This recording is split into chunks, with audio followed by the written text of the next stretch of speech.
میں نے پہلے بھی ایک دو دفعہ بات عرض کی ہے، ہمارے جو پرانے دیسی لوگ تھے نا، ان کی عقیدتیں بڑی ٹھیک تھیں. پڑھے لکھے زمانے میں ویسے ہی ویسے پرانے لوگوں کی نا، والد صاحب نا بڑی عید پہ چاول لائے. ابا جی چاول بڑے اچھے تھے. تو یہ پرانے لوگ جانتے ہیں کہ سیمپل کہتے تھے، جو نیا چاول آتا تھا نا 2 کلو چاہیے سیمپل پہلے پکا کے دیکھ لو. پہلے سیمپل آیا، اماں جی نے پکائے، بڑی تعریف کری، کہا بڑا لمبا چاول ہے، بڑا خوشبودار ہے اور بڑا پھول گیا ہے پک کے، بڑا مزیدار ہے. ابا جی پھر وہ خرید لائے، بڑی عید پہ چاول آئے. تو ایک دو دفعہ پکے، پھر دوبارہ دوسرے چاول پکنے لگ گئے جو پہلے سے گھر میں موجود تھے. تو والد صاحب میری اماں جی سے کہنے لگے کہ وہ چاول کتنے نہیں، سانو پھر وہی دینے شروع کرتے. تو میری والدہ چھپ کر گئی. سادے اور کم پڑھے لکھے لوگوں کے اندر جو عقیدتیں بڑی انوکھی تھیں، کہنے لگی وہ چول بڑے سوڑے سن، میں رکھ چھڑے نے 10 محرم امام حسین دی نیاز پکانا. مکان کچے عقیدے پکے، مکان کچے عقیدے پکے. یعنی چاول بھی دینا ہے ان کی نیاز میں تو ستھرا دینا. حضور کی اولاد پاک کے نام پہ کوئی چیز دینی ہے تو خاص. یہ ہماری وارفتگیاں تھی، شوق تھا. اب ساری محبت صرف سٹیٹس میں ہے، سٹیٹس لگا دو 10 محرم کا، اب فلان کر دو. ہر چیز آپ کی وہ خاص ارادت کہاں؟ کاش 1 محرم سے 10 محرم تک آپ ایک سپارہ پڑھتے اور کہتے یہ میں امام حسین کو نظر پیش کروں گا. آپ کچھ نفل بڑھا دیتے کہ امام علی مقام نے تو کربلا میں بھی سجدے کو نہیں چھوڑا. کاش آپ حضور پر، نبی پاک کے آل و اصحاب پر درود پاک بڑھا دیتے کہ میں نے زیادہ درود پڑھنا ہے، اس لیے کہ یہ ایام ہیں ان کی شہادت کے. لیکن ہم اصل سے ہٹ گئے. وہ نورانیت، وہ عقیدتیں، وہ احترام، وہ خاص جذبات، وہ خاص انس حضور کی اولاد پاک سے. بحث ہی بحث ہے، جتنی مرضی کرا لو، لیکن وہ خاص چیز نہیں رہی. اپنے اندر عقیدت پیدا کریں، احترام پیدا کریں، جذبات پیدا کریں. ہمارے بزرگ سادات کا بڑا احترام کرتے تھے، وہ حضور کی نسل کا بڑا احترام کرتے تھے. صحیح العقیدہ سادات کے اکرام بڑے کرتے تھے. لیکن ہماری نئی نسل میں تو وہ ذوق شوق ہی نظر نہیں آتا. تو پہلا سبق آج کا یہ ہے کہ حضور کی اولاد کا پیار ضروریات دین میں سے، اس کو اختیار کریں، اپنے دلوں میں پیدا کریں. خاص وارفتگی چلے اس طرح کریں 9-10 محرم کا روزہ ہی رکھ لیں کہ میں ان کی یاد میں اس عبادت میں مشغول ہو گیا ہوں. کچھ تو کریں، اور یہ بڑی برکت والا روزہ ہے. دوسری بات آپ سے یہ کرنی ہے کہ ہمیں نا نبی پاک کی اولاد کا پیار سکھایا ہی صحابہ نے. نہیں سمجھ آئی آپ کو بات کی؟ سکھایا ہی، جتنی ان کی فضیلت کی روایتیں ہیں روایت ہی صحابہ نے کی، بتائیں ہی صحابہ نے. یہ محبتیں آئیں ہی ادھر سے. ہمیں حضرت عمر نے تو سکھایا ہے حسنین کا اکرام کیسے کرنا، حضرت ابو ہریرہ نے تو سکھایا ہے، انہوں نے تو ہمیں سکھایا ہے. کچھ لوگ نا بڑا مکروہ دھندا کرتے ہیں، وہ اپنی تقریر چمکانے کے لیے مشاجرات بیان کرتے ہیں. میں آج بتاؤں گا حضور کے صحابہ کی شان کیا ہو. بھئی آپ کیا بتائیں گے؟ وہ تو اللہ نے بتا دی ہے قرآن میں، وہ تو احادیث میں آ گئی. میں بتاؤں گا اہل بیت کی عظمت کیا ہو. بھئی آپ کو یہ نوکی چیز بتائیں گے؟ وہ تو سارا کچھ قرآن مجید نے بیان کر دیا، احادیث مبارکہ میں موجود ہے. آپ ایک راوی ہیں، آپ روایت کریں، آپ بیان کریں پڑھ کے. آپ انتشار کا باعث نہ بنے، عقیدتوں کے فروغ کا باعث بنے، محبتوں کے فروغ کا باعث بنے. یہ سارا کچھ سکھایا ہی صحابہ نے. آپ کے پاس کہاں سے آیا؟ آپ کو کیسے پتا چلا کہ صحابہ حضور کی اولاد کا اکرام کرنا؟ یہ صحابہ نے بیان کیا، صحابہ سے ہی ہمیں ملا ہے. یہ صحابہ کی ہی طرز زندگی سے ہم نے سیکھا ہے. توجہ کیجئے گا بات پر. کوئی کام پڑ گیا حضرت امام حسن کو حضرت عمر فاروق سے، امیر المومنین تھے جناب عمر، تو آپ تشریف لے گئے ملاقات کے لیے حضرت فاروق اعظم کی خدمت میں. جب پہنچے نا تو دروازے کے باہر آپ کے اپنے بیٹے حضرت عبداللہ ابن عمر بھی کھڑے تھے. تو حضرت امام حسن رضی اللہ تعالیٰ عنہ جناب فاروق اعظم کے صاحبزادے سے کہنے لگے آپ یہاں کیوں کھڑے ہیں؟ تو فرمانے لگے کہ والی صاحب کے پاس نا کچھ مہمان آئے ہیں، تو کوئی میٹنگ چل رہی ہے، کچھ گورنر حضرات بیٹھے ہیں، تو مجھے انہوں نے کہا تم ذرا باہر کھڑے ہو، کوئی بات کر رہے ہیں وہ، تمہیں آ گیا ہو۔ تو امام حسن فرمانے لگے ٹھیک ہے، میں بھی ظہر کے وقت مسجد میں مل لوں گا، مجھے کوئی کام تھا۔ تو حضرت عبداللہ فرمانے لگے نہیں، آپ چلے جائیں، آپ تو حضور کے شہزادے ہیں۔ انہوں نے کہا نہیں وہ مصروف ہیں، انہوں نے کہا بھی، لیکن امام حسن واپس تشریف لے گئے۔ جب جناب عمر فارغ ہوئے تو حضرت عبداللہ ابن عمر نے بتایا کہ امام حسن آئے تھے۔ تو حضرت فاروق اعظم فرمانے لگے روکا کیوں نہیں، مجھے بلایا کیوں؟ عرض کی حضور میں نے ان سے کہا تھا، عرض کیا تھا، پر وہ چلے گئے۔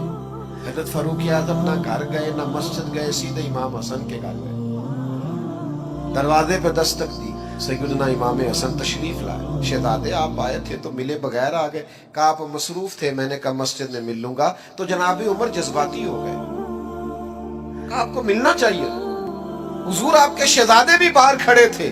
فرمایا میرا اور آپ کی، میرے بیٹے کا اور آپ کا کیا مقابلہ؟ کیا اس کی ماں کا نام فاطمہ ہے؟ کیا اس کی نانی کا نام خدیجہ ہے؟ کیا اس کے نانا کا نام محمد عربی ہے؟ ہمیں سکھایا ہی صحابہ نے، تم کہاں سے لے آئے ہو بات؟ ان کا اختلاف تھا۔ قربان جائیں، حضرت عمر اور جذباتی ہوئے، سر سے امامہ اتار لیا، کہنے لگے شہزادے عمر کے سر پر یہ جو عزت کے بال ہیں یہ آپ کے نانا کے اگائے ہوئے۔ تو میرے عزیزو یہ محبتیں، یہ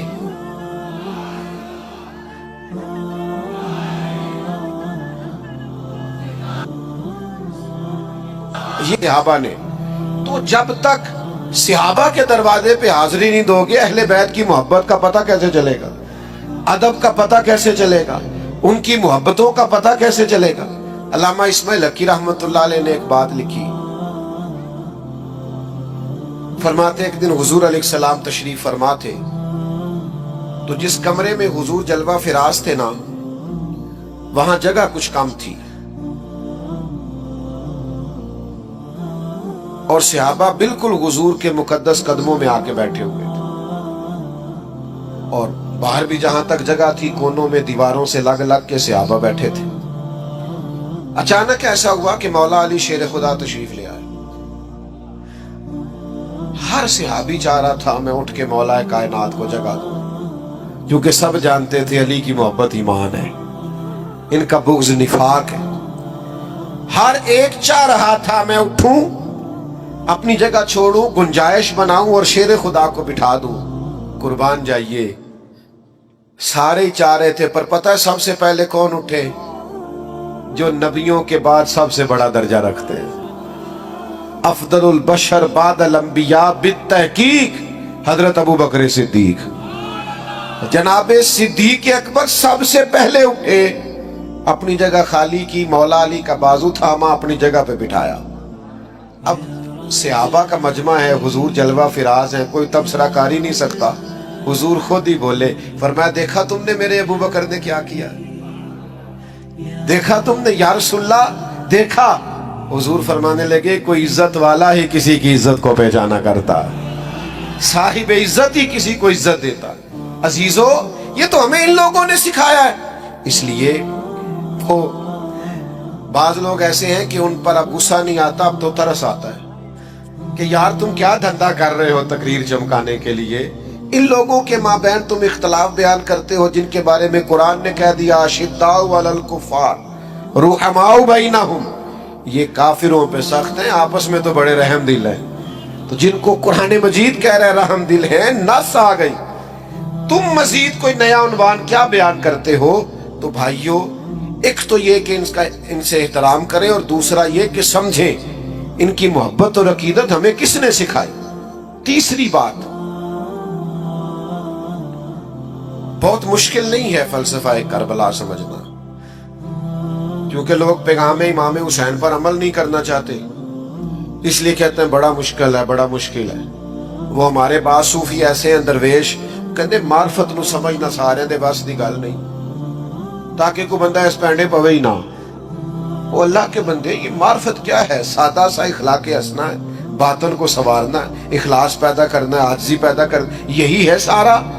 آپ کیا سکھانا چاہتے ہیں؟ مثلا صرف آپ بھگا رہے ہیں لوگوں کو، اور انوکھے انوکھے لوگ، یعنی بعض اوقات نا ہنسی آتی ہے، بیچارہ ایک دن بھی کسی ادارے میں نہیں گیا، کسی استاد کے پاس نہیں بیٹھا، کچھ پتا نہیں، اور وہ کیا کہہ رہا ہے کہ مولویوں نو کی پتا معرفت کی ہوتی۔ میں کہا جیڑی تیرے کو لے واقعی کسی نہیں پتا، بانج علموں جو کرے فقیری وہ کافر مرے دیوانہ ہو۔ وہ جو تو کہہ رہا ہے نا واقعی وہ نہیں پتا، تو سچ ہے۔ تو عجیب لوگ ہیں، اور جناب وہ لوگ بڑے حیران ہوتے ہیں کہ بڑی حیرت انگیز بات کر رہا ہے۔ تو سمجھ لینا ہے، آپ نے غور کرنا ہے کہ واقع کربلا واضح ہے امام حسین رضی اللہ تعالیٰ عنہ کا مقصد واضح۔ امام حسین نکلے تھے کہ ظلم نہیں کرنے دیں گے، جبر نہیں کرنے دیں گے، بربریت نہیں کرنے دیں گے، غیر اخلاقی انداز نہیں اختیار کرنے دیں گے، کوئی بادشاہ جبر کے زور پر اگر مسلط ہوگا تو مسلط نہیں ہونے دیں گے۔ ظلم و جبر و بربریت کے خلاف نکلے امام حسین۔ اور پھر جن رستوں پہ تھوڑی مشکل آئے نا، گاڑی چلانے والے کا پتہ بھی انہی رستوں پہ چلتا ہے، سیدھی سیدھی تو سارے چلا لیتے ہیں۔ یہ سپیڈ بریکر زیادہ ہو نا، ایک دفعہ ہم سندھ گئے ہوئے تھے کچھ دنوں کے لیے، مختلف محافل میں 5-6 دن لگ گئے، تو واپسی پہ سکھر پہ موٹر وے سے چڑھ گئے۔ تو میں نے اپنے گاڑی چلانے والے دوست سے کہا لو اب لاہور تک آسان ہے، تو کہنے لگا حضرت صاحب ہے مشکل جی۔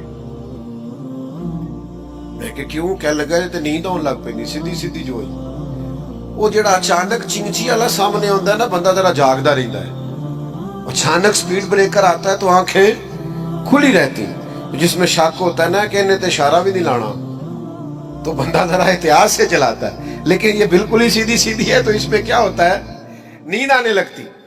لقد خلقنا الانسان فی کبد، اللہ کہتا ہے میں نے انسان کو مشقت میں پیدا کیا۔ تیری زندگی کا حسن ہی یہ ہے کہ تم مشقت کرے، تو کام کرے۔ میں نے پہلے بھی اسی مقام پہ کہا تھا، مجھے یاد ہے، پھر کہتا ہوں، جتنا بندہ بڑا ہوتا ہے اس کا دکھ بھی اتنا بڑا ہوتا ہے، اس کا زخم بھی اتنا گہرا ہوتا ہے۔ آپ کا خیال ہوتا ہے فلاں بڑا پاپولر ہے، بڑا مشہور ہے، بڑا آدمی ہے، کہ تو کبھی آپ اس سے ملے، یہ اس کے پاس بیٹھے، آپ کو پتہ چلے کہ جتنا انسان بڑا ہوتا ہے اس کی تکلیفیں بھی اتنی بڑی ہوتی ہیں، اس کے زخم بھی اتنے بڑے ہوتے ہیں، اور زخم پہ زخم کھا کے جی، خون جگر کے گھونٹ پی، آہ نہ کر لبوں کو سی، یہ عشق ہے کوئی دل لگی نہیں۔ یہ مشکل کام ہے، آپ کو اس سے گزرنا ہے اور اس مشقت کو جھیلنا ہے اور یہ جبر سہنا ہے۔ امام علی مقام نکلے ظلم کے خلاف، تو پھر وہ سارے کام انہوں نے سہے، پردیس بھی کاٹا، بچوں کی بھوک بھی دیکھی۔ 4 چیزیں امام حسین نے ہمیں سکھائی ہیں کربلا میں، ویسے تو بڑا کچھ سکھایا ہے آج کی بزم کے لیے۔ سب سے پہلے امام حسین نے ہمیں سکھایا ہے کہ جو چیز جیتا کرتی ہے وہ صبر ہے، جس چیز میں اللہ کی مدد شامل ہوتی ہے وہ صبر ہے۔ صبر ایک بہت بڑی تدبیر کا نام ہے، صبر بہت بڑی طاقت ہے۔ جو آپ کی ساری باتیں سن کے تلک چپ کر گیا ہے نا، اس کے صبر سے ڈرو۔ جو بہو پورے خاندان کا جبر سہ کے صبر کرتی ہے، اس کے صبر سے ڈرو۔ جس کا فیکٹری کا آنر اور مالک اپنے مزدوروں پر ظلم کرتا ہے، جبر کرتا ہے اور ان کی توہین معاذ اللہ کرتا ہے، وہ ان کے صبر سے ڈرے۔ کیوں؟ اس لیے کہ صبر والا بڑا طاقتور ہوتا ہے۔ کیوں؟ کہ ان اللہ مع الصابرین، صبر کرنے والوں کے ساتھ اللہ۔ میدان کربلا میں کیا جنگ تھی؟ ہزاروں کے لشکر سے 72 لوگوں نے لڑنا تھا۔ اس جنگ، وہ جنگ تلواروں کی تلواروں سے نہیں تھی، نیزوں کی نیزوں سے نہیں تھی۔ کربلا میں ظلم کی جنگ صبر کے ساتھ تھی، جبر کی جنگ صبر کے ساتھ تھی۔ صبر جیت گیا اور ظلم ہار گیا۔ وہ جو جیت گئے وہ حسین ہے، اور جو 4 سال حکومت کر کے ہار گیا وہ یزید ہے۔ تو عزیز، صبر اپنی زندگی میں پیدا کریں، حوصلہ۔ ہمارے اندر نا بڑی بے صبری آ گئی ہے،